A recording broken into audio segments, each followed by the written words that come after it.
folks, and welcome back to the Culture Books podcast. This is episode 11 of Use of Weapons.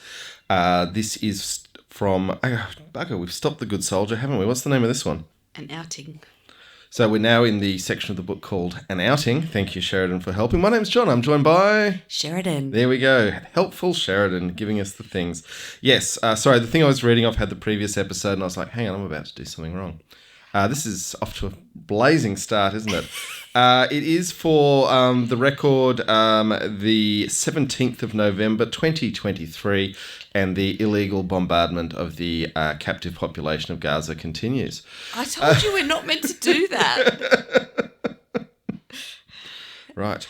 Well, I just feel like there should be a place where you can get away from that. But this is an Ian Banks yeah, I know, thing, but, and you know. he had very strong views on the rights of Palestinian people. One of us will be cancelled before we know it. I'm willing to take that chance. If someone wants to cancel us over this, go for it. Okay, what are we doing this week, Sheridan? So you have 30 seconds to recap the book so far, and I count you in. 3, 2, 1. So there is a intergalactic, not an empire, called the Culture, and it's run by super intelligent artificial intelligences, and we need to say intelligence twice because they're really, really, really smart. And they keep huge amounts of humans as pets on artificial worlds because they don't trust us with the ecology of real planets. And they need to get some people together to go find another person to stop a war. Meanwhile, we explore the dark past of Chenadine Zakalwe. Interesting recap. Mm-hmm. You probably don't need to set the timer for mine. Don't I? It's pretty short. Pretty short one. Okay, Sheridan, I'm counting you in. So we might remind people that I now recap the chapter. Yep, you're recapping the chapter, which, of course, because this is a read-along podcast, everyone listening to this should have read chapter IX of An Outing in Use of Weapons by Ian Banks. So, Sheridan, your time starts in 3, 2, 1. Zakalwe gets multiple roots and watches her sleep. That's all you got? Okay, well, we're done. Thank you for listening, folks. I just want to say before we go any further, we did get some correspondence since the last episode, and that was very nice. Thank you for the words of encouragement, which filled me with joy and wanting to press on, and then I just had to wait while Sheridan read a very short chapter. So, in which, as we have discovered, not a lot happens. Cool. Sheridan, is there any more you want to say on this? How did this chapter make you feel? What did it make you think? There was a sort of cringiness about the beginning stages of romance. Okay. In that it does feel... Well, I mean, I guess you know it turns horribly wrong. Horribly wrong? Well, there's clearly massive heartbreak involved. Well, we know the future and Yeah. she's not in it. Yes. Yeah. And she seems to hate him. Ooh. Where'd you get that from? Doesn't Smar say that to him? She won't change her mind and all that kind of thing. Is that Livuetta? Oh, it is too. Hang on, so is this not her? No. Oh. Yeah, we will get to her name in this chapter. It's something Triss. But no, this isn't Livuetta. Well, why are we spending time on this hoe bag? She does appear later in the book. Right. Oh, yeah, and actually, does Livuetta have blonde hair? I don't think we know the colour of Livuetta's because hair. I must say, when I read this chapter, I was like, I thought she'd have blonde hair. Interesting. I think we do get to know the colour of Livuetta's hair, but that's down the road. Right. Yes. So this isn't Livuetta.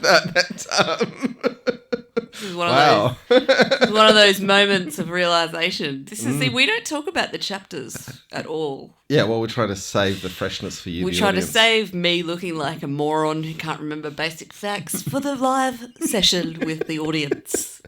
I mean, if you want to talk about the book, I'm happy to. You're the one who doesn't like talking rob about people of these moments of gold.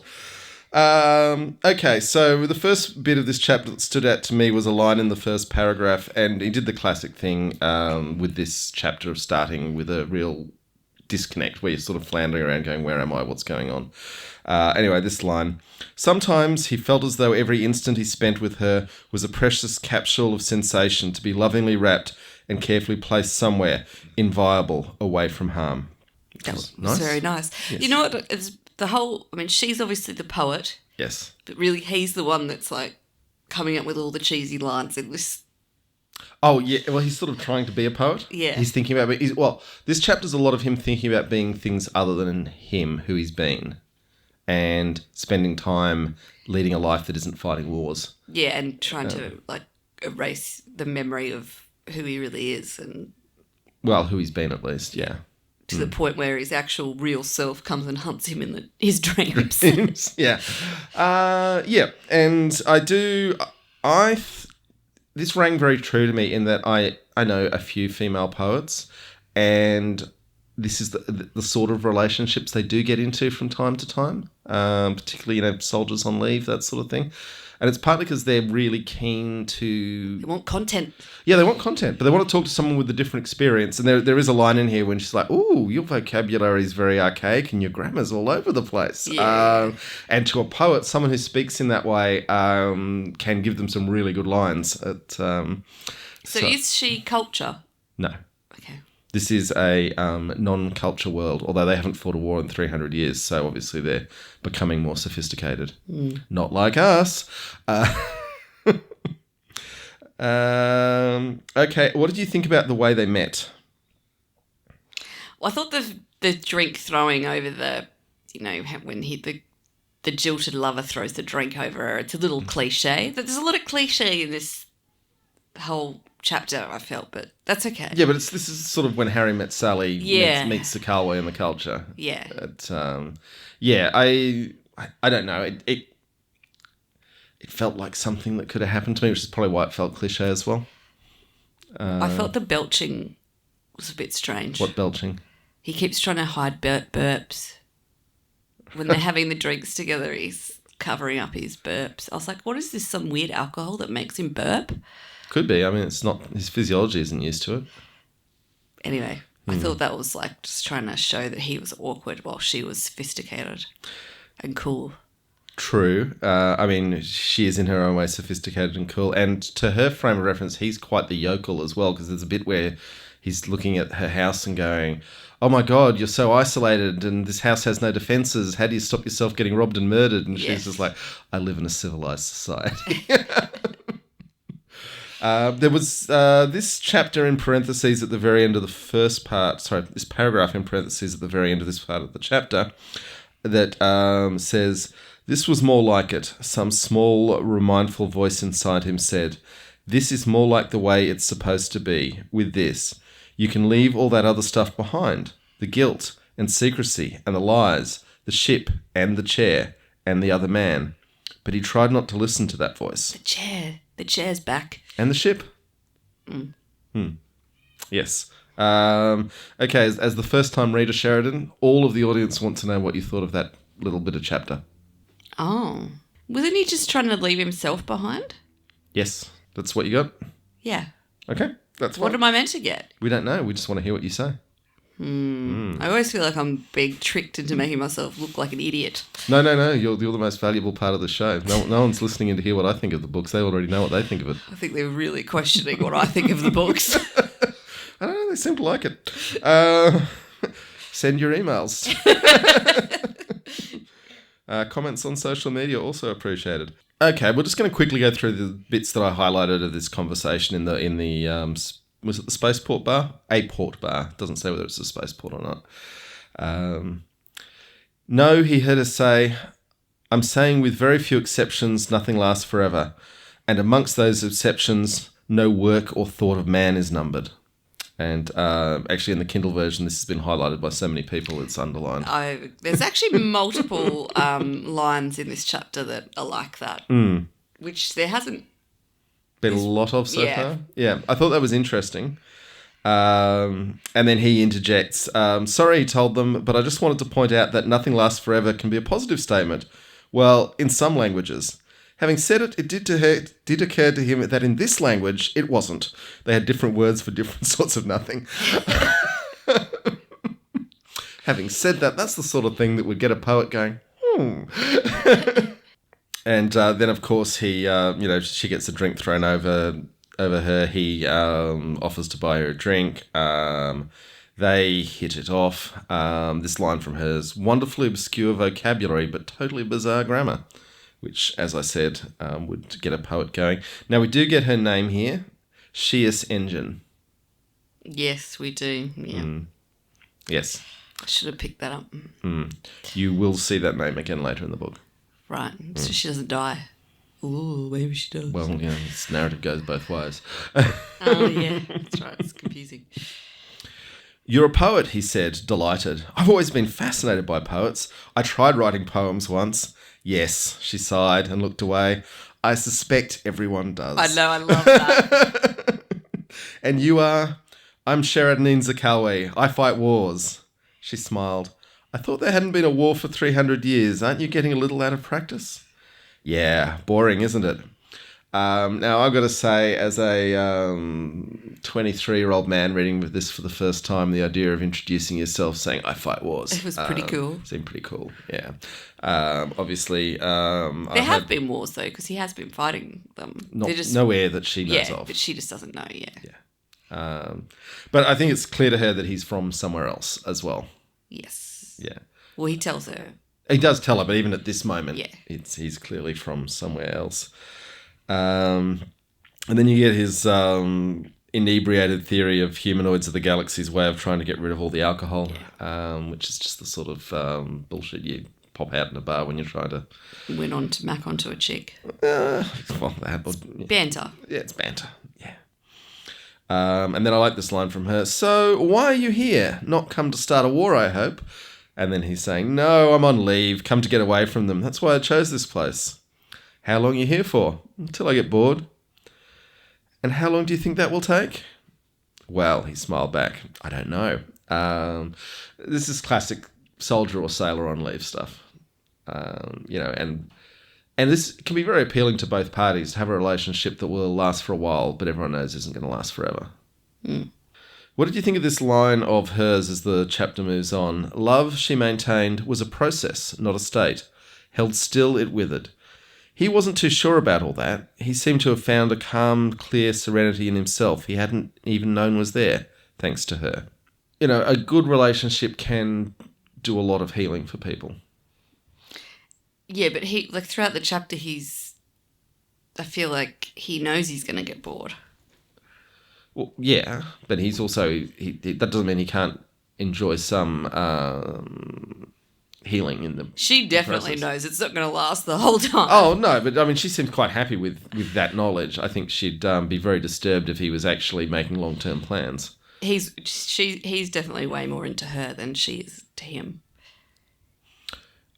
Yeah, I agree with that, but also that she's realistic about what this relationship is, and she wouldn't actually want this relationship. Like I said, if he was saying, oh, well, how many children do you want to have and who are we going to invite to the wedding, she'd be saying, pack your bags, mate. Yeah. And there's stuff about mending, makes it quite explicit.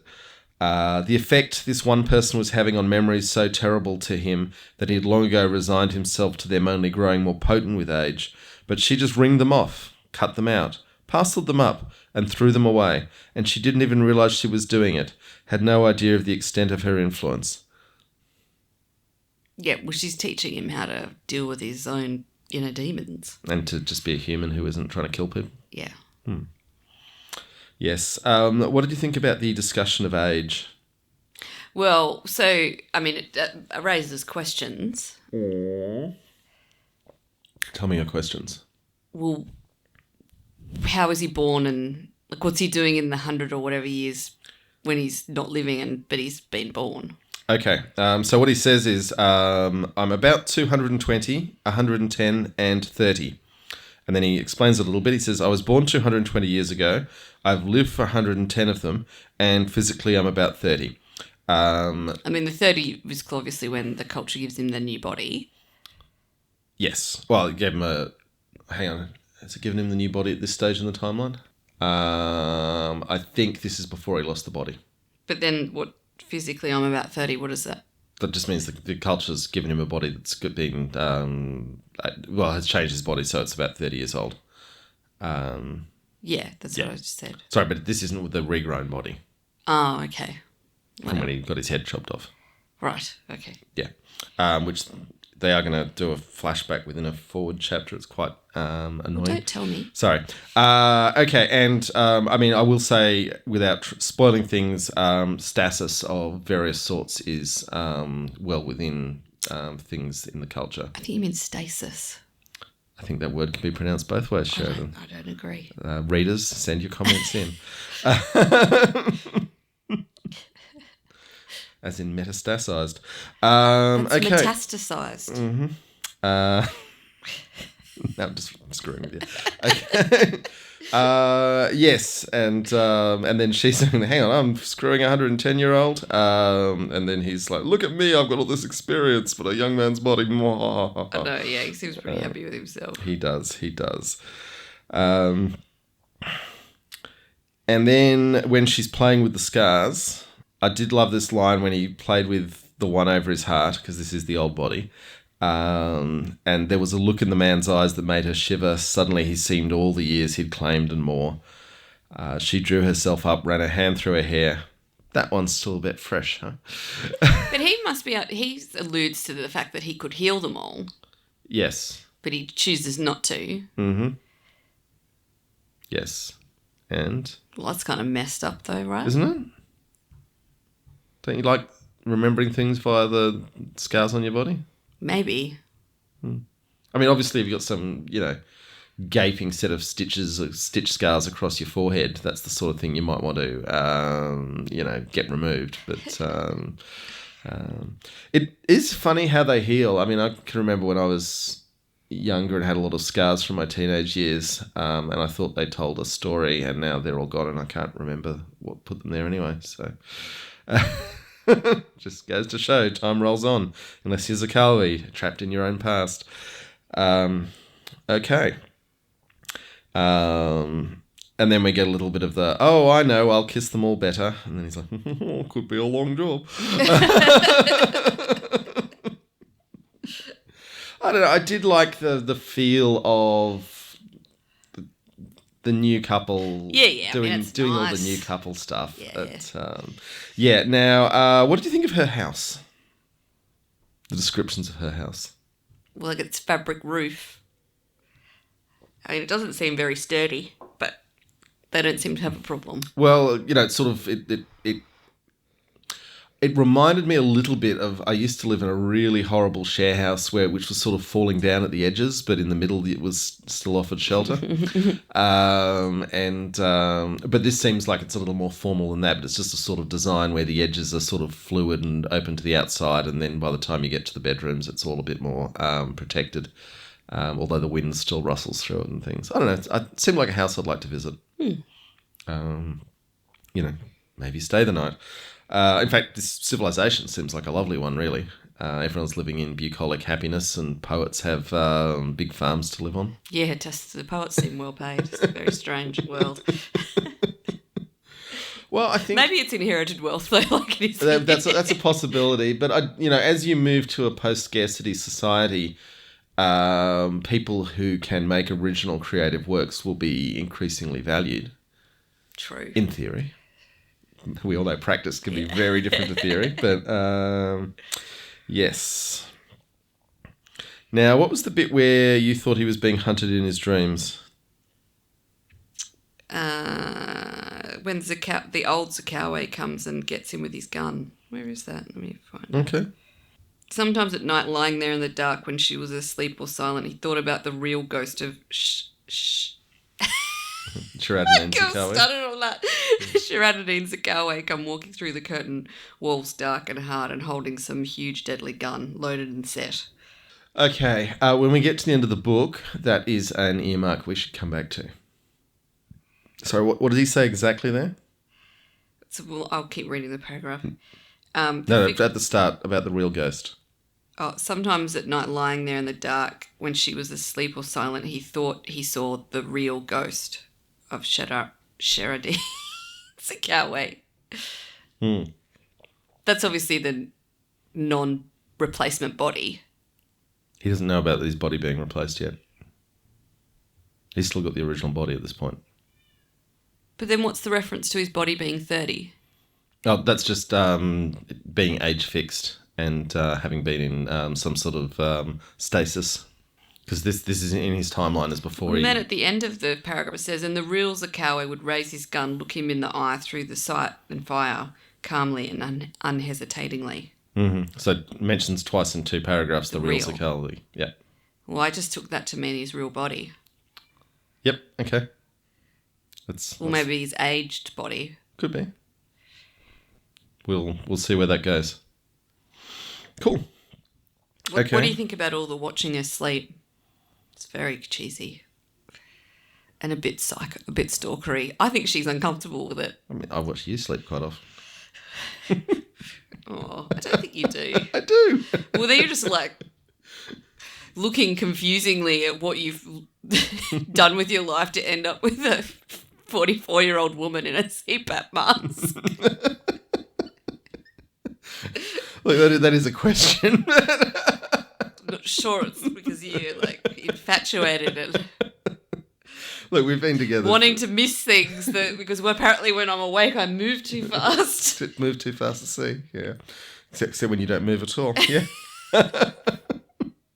Maybe she's more active than me, so, Almost certainly. Okay, all right, let's move on before I get in trouble. All right, so what's this animal that they need to rescue? I mean, it's some sort of hairy cow-like thing. Oh, a cow-like thing. That was my take on it, yeah. I imagined kind of like a sort of wombat.